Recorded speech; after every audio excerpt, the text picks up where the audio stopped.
Hello everyone, let's go for a drive in beautiful Malaysia while I tell you a story. Leave your comments if you know where I am. The main job of a parent is of course to love your kids. As they grow, they attend school and you're full of hope that they'll learn and have a great future.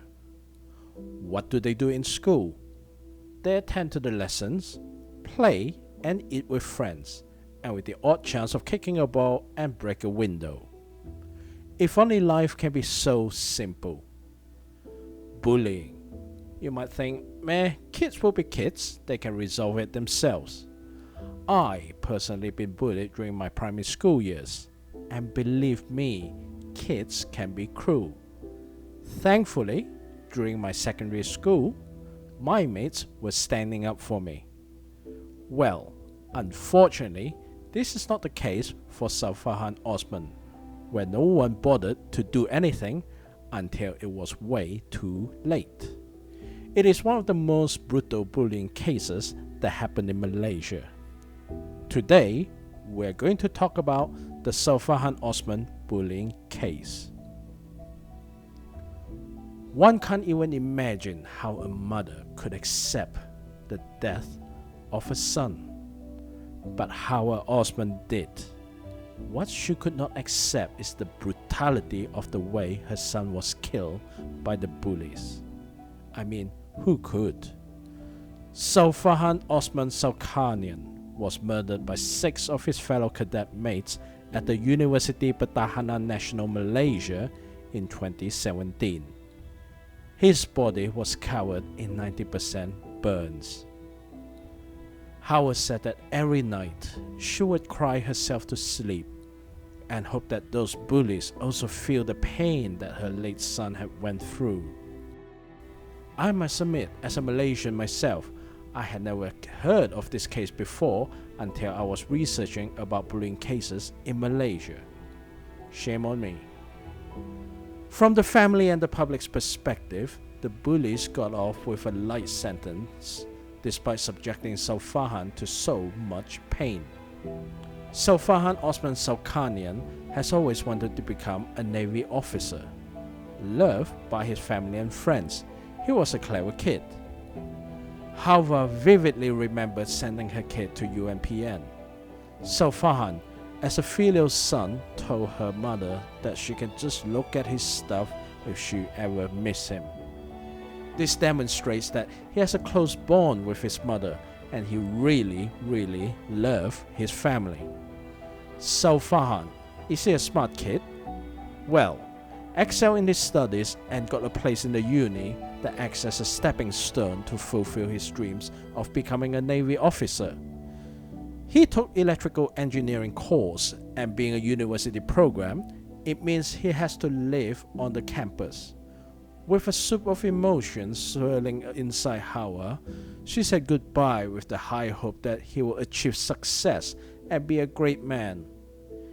It is of course never occurred to her, where the hopes will be completely shattered to smithereens by something that no one could ever imagine. On the 21st of May 2017, a bunch of uni students asked Zulfarhan if he stole Muhammad Akmal's laptop. No. Of course, Zulfarhan rejected such accusation.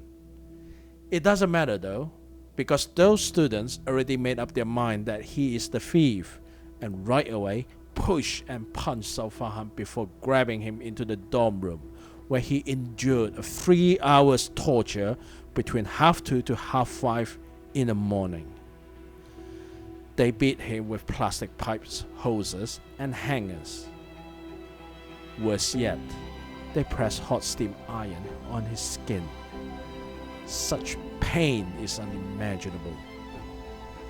Why, oh why, one may ask. Well, to make him confess to the stealing of the laptop. They just left Zulfarhan in his room and told anyone that asked that he was simply sick. You think that was it, enough already, but no. After that day was done, they got back to his room and continued to torture Zulfarhan. And just when you think it can't get any more brutal, They once again pressed the steam iron and other items, but this time on his already burned skin by the previous torture. They even burned his private parts. Despite their cruelty, they seriously have the audacity to take him to a private clinic to treat Zulfarhan's wounds, but not until 6 days later on the 27th of May. The doctor thought he injured himself caused by an explosion during training, gave him some medicine and sent him back without much thought. 2 students moved him to a condominium in Bangi on the 31st of May. You get to see the sickening reason for this later.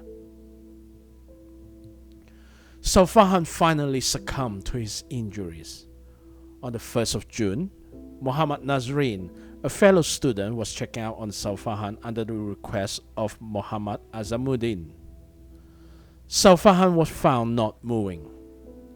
They called the ambulance and they took Zulfarhan to Serdang Hospital. But too little, too late. Zulfarhan was pronounced dead not long after arriving at the hospital. At about 11:30, Zulfarhan's parents received the dreaded phone call no parent should ever receive. They leave at once from their hometown in Johor, which is in another state, to travel 300 kilometers to Serdang Hospital. They arrived at 3 a.m. in the morning, but could not see their son's body until 9 in the morning. One can't even begin to imagine their state during this time. But even then, Zulfarhan's parents could only get to see his face. What parents wouldn't insist of seeing the entire body? After realizing all the burn marks, boils, and injuries, Zulfarhan's dad filed a police report. Zulfarhan was covered in burns and boils in 90% of his body. Even if he was brought to the hospital early, he has little chance of making it. The Royal Police of Malaysia started an investigation and questioned the students. Someone must know surely, as this happened right in the university, inside their very dorms. The investigation revealed that Zulfarhan could have been saved many times. One witness reported to know about the torture and wrote to the university's management anonymously. Somehow, the bullies saw the letter on WhatsApp. They quickly hid Zulfarhan's in another place, possibly to the condominium that was mentioned in Bangi on the 31st of May. The doctors that treated Zulfarhan for some reason think that his injuries were due to explosion during training, even though the injuries were in non-exposed area on his body. Yeah, the explosion cleanly missed Zulfarhan's neck, face, or any parts of the body that could be seen with the eye. The police arrested 6 suspects. 5 were responsible for the torture, and 1 for helping in the horrific crime. All were only 22 years old at the time the crime took place, and the 5 were charged with Section 302 of the Penal Code for murder, which carries a mandatory death penalty if found guilty. The bully that was helping was charged with abetting under Section 109, which also carries a mandatory death sentence if found guilty. Unsurprisingly, all pleaded not guilty at the High Court. The prosecution have given it all by presenting the court with the evidence of all the defendants taking turn to press the steam iron onto Zulfarhan's body. The only place that they did not burn was Zulfarhan's face and hand, which led to his body with 90% burns, resulting in his death. K. Mangai, the deputy public prosecutor, accused the murderers that they would have known such burns will kill Zulfarhan. This makes it hard for them to say that they have no intention to kill, especially when they're burning Zulfarhan's body that can be hidden under his clothes. What's the murderer's defense, you might think? Wait for it. We love Zulfarhan. Yes, you heard that right. They said they loved Zulfarhan, and that's the reason they did not burn his face. Alas, there was not enough evidence to suggest they have the intention of murdering Zulfarhan, despite the prosecutor's demand for the death penalty. On the 2nd of November 2021, the 6 murderers were sentenced to 18 years in prison by the Supreme Court. They were found not guilty to intent to murder. What makes this even heartbreaking is that they were given 4 years credit for the sentence since their arrest on the 1st of June 2017. However, there were 12 others that were also found guilty in playing a part in torturing Zulfarhan, and were sentenced to 3 years under Section 330 torture. The murderers went on to appeal of the sentencing. Their lawyers told the court that they deserve a second chance. Many think that this sentence is just a tickle compared to the severity of their crime. The prosecutor submitted their own appeal for a harsher sentence. On the 15th May 2024, the appeal hearing began, and the prosecutor wants the court to reconsider sentencing the murderers to death, as the severity of the injuries on Zulfarhan is an obvious indication that they could not just say they did not know their action will lead to his death. On the 23rd of July 2024, a 3-judge panel has made a unanimous verdict and made the following statement. We unanimously decide that a single sentence is appropriate for all 6 defendants, and they shall be taken to a place of execution where they will be sentenced to death by hanging. Thus, the court overturns the 18-year sentence imposed by the High Court on the 6 defendants and replaces it with the death penalty. Zulfarhan's parents, Zulkarnain Idros and Howard Osman, prostrated after the Court of Appeal when the sentence was handed to the murderers. We are grateful because God has granted my wife's and my prayers that this case would result in the death penalty, said Zulkarnain. I also want to express my gratitude to the Malaysian public who have followed the developments in this case, and to the prosecution for proving the intent to kill. Thoughts and prayers to the friends and families of Zulfarhan. But what good does it do? Zulfarhan's final resting place is in Johor, surrounded by his Navy mates, families, and friends for a final send-off. The pain he endured was unthinkable over something he did not do. The pain of his parents is simply unimaginable. How sad is it for a parent to have to bury your own child? Despite such a major bullying case in Malaysia, little has changed on the ground, and from my own personal experience, bullies are not always your classmates. School teachers could also be bullies.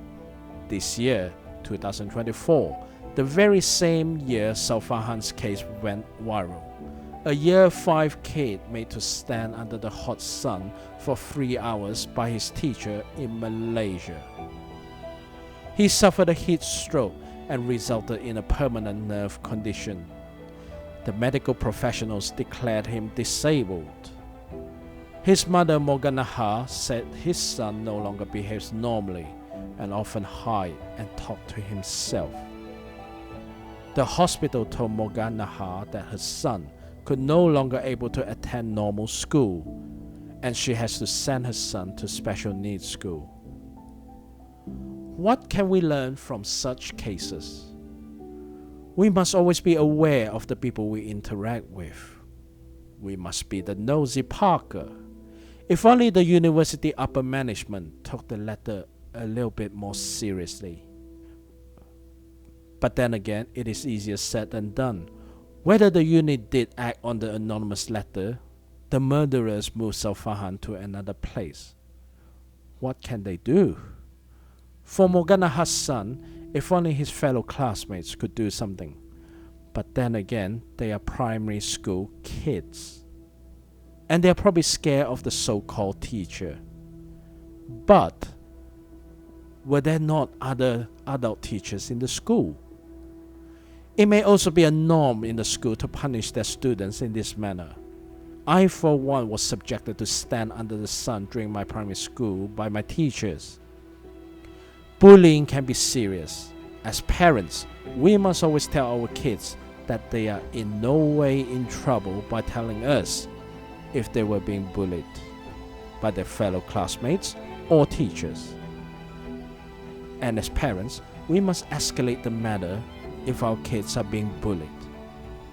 As a member of a society, be it if you're managing a school or if you're just a normal civilian, we must also be very vigilant towards people around us.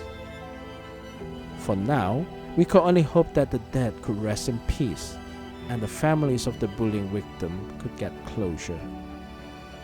If you made it this far, I thank you for watching. Have a lovely day ahead.